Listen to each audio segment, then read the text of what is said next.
Hello, everyone.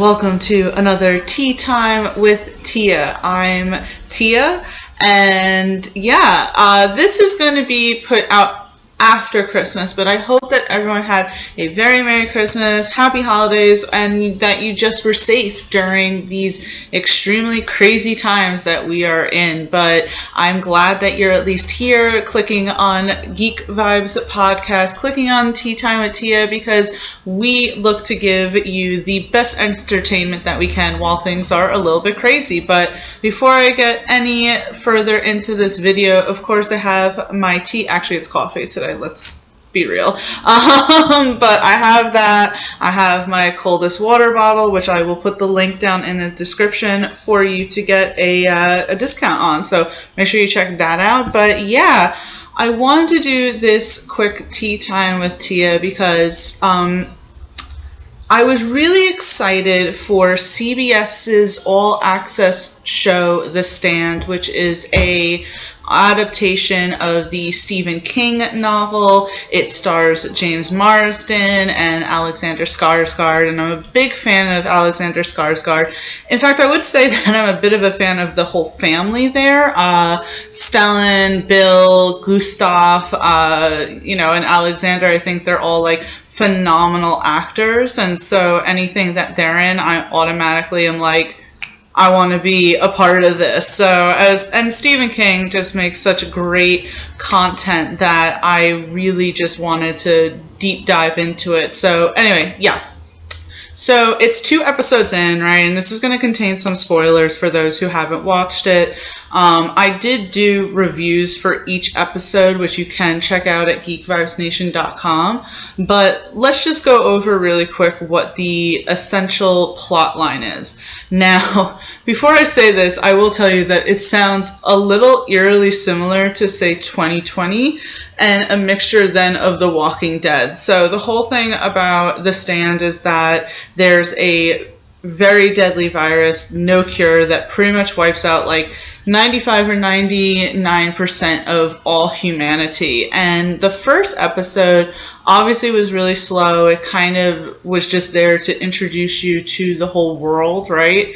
And whatchamacallit, it just felt like really eerily similar to 2020, just like misinformation going around, people afraid to leave their homes, the CDC involved, and when COVID first started, right, we were seeing images overseas of just mass graves and all that, and that's all in The Stand. So as I was watching, I was like, oof, this really is like touching upon realistic points.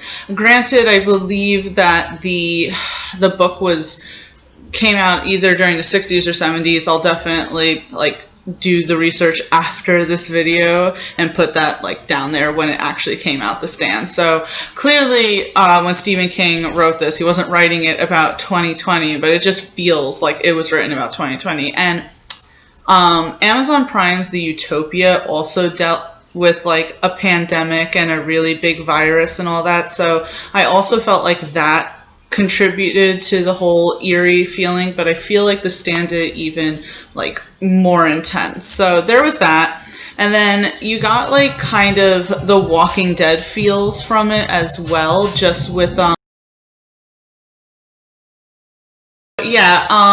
it felt eerily, say, like The Walking Dead, because if you guys remember how The Walking Dead started, it was all empty streets of cities that were formerly really busy and all that, and cars just left into place, people displaced, things like that. So in that sense, it reminded me of The Walking Dead, except, in The Walking Dead, obviously, there's zombies, aka walkers, around, and in The Stand, there's none of that. It's just really just a deadly virus. So so there's that. But my main thing that I wanted to do this video on was kind of just to ask, hi lady, not to ask about her, she's amazing, hello, oh okay, let's put you down there, all right, but why The Stand is so boring, honestly.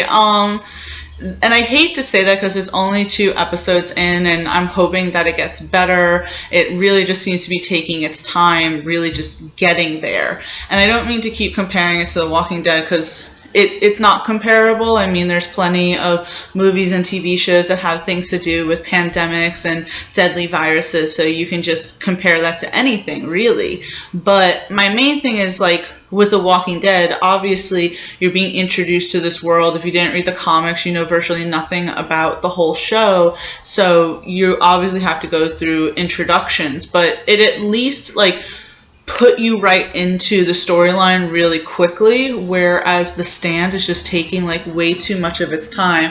And it's like, I get that there's main characters that they need to, you know, do backstory on and explain who they are, but it's to take 2 whole episodes to do that where you're not even getting into, say, the main storyline is, I just don't think that's a good way to keep your audience engaged. Maybe if it was a show that came out, say, on Hulu or Netflix and they released all of the episodes at once, it'd be a little different because you're watching it in one sitting.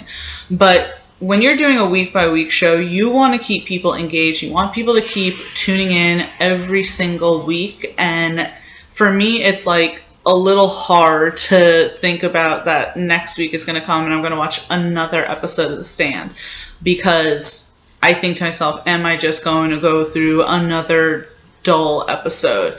And I said this in my episode 2 review of The Stand, but I really feel as if The Stand needs to lean very heavily on Alexander Skarsgård. Now, granted, James Marsden is in it. He's a fantastic actor as well. You have Whoopi Goldberg, and she's a fantastic actress. So they have, like, great talent in the show that I'm hoping we'll finally be able to see them actually flesh that out.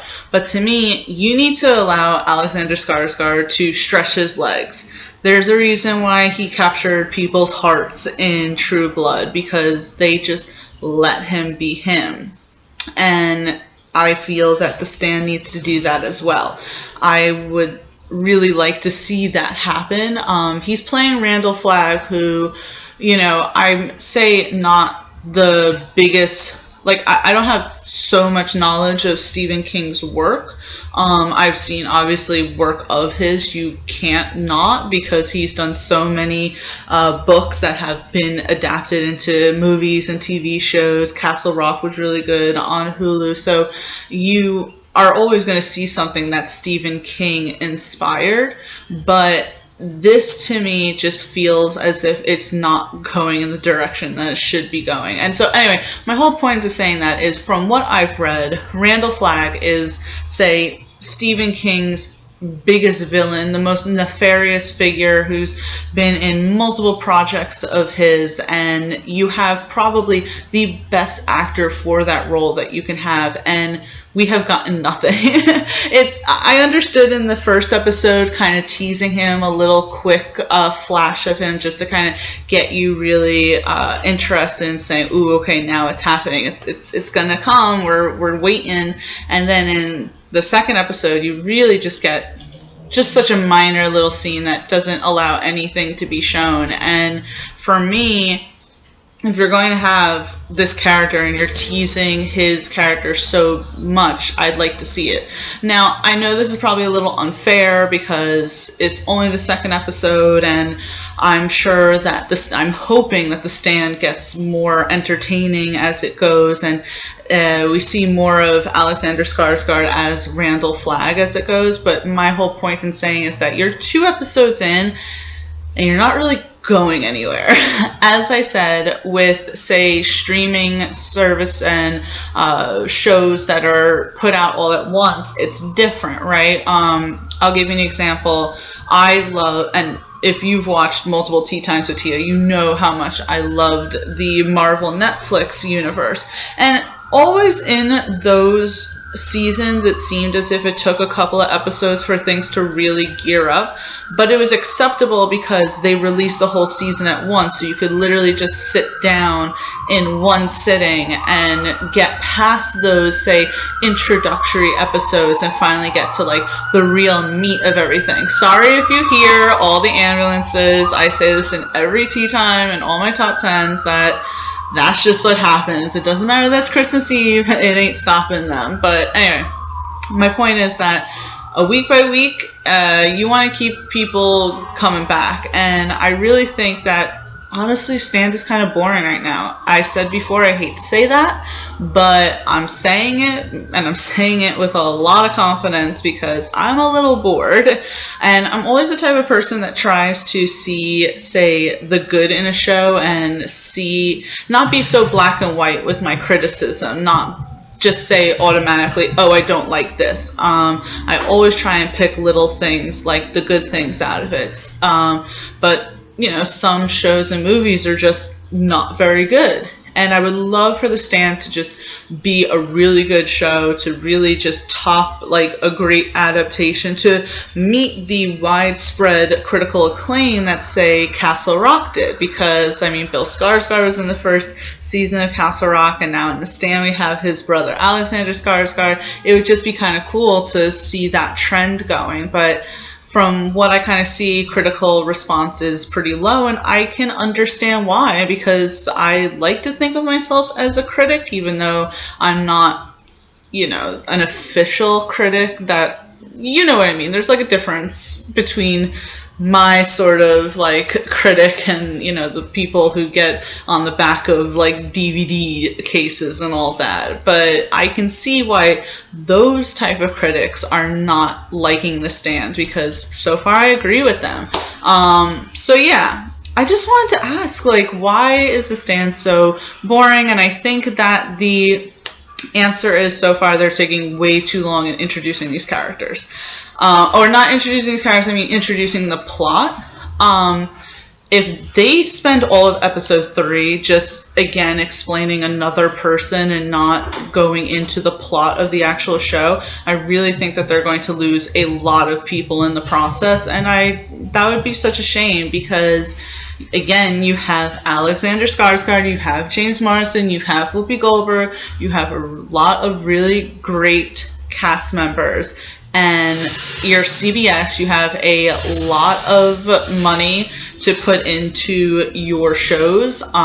The Star Trek shows on CBS All Access are pretty successful, so I'm hoping that your Stephen King adaptation is successful. So yeah, that's it. That's all I wanted to come here and say. Please let me know what you guys think of The Stand on CBS All Access. Am I just impatient right now? Should I give it some time? Or do you agree that it's kind of really slow right now? Of course, make sure that you like and subscribe. Comment down below. Also, please follow us, Geek Vibes Nation. We're on Twitter, Instagram, Facebook, everywhere and anywhere. You can, of course, check me out on Twitter and Instagram. They're the places I'm at the most. Tia Fabi. I'm there. Say hi and let me know what you think of The Stand. But everyone, again, hope you had a very happy holiday. Please stay safe out there, and I'll see you in the next one.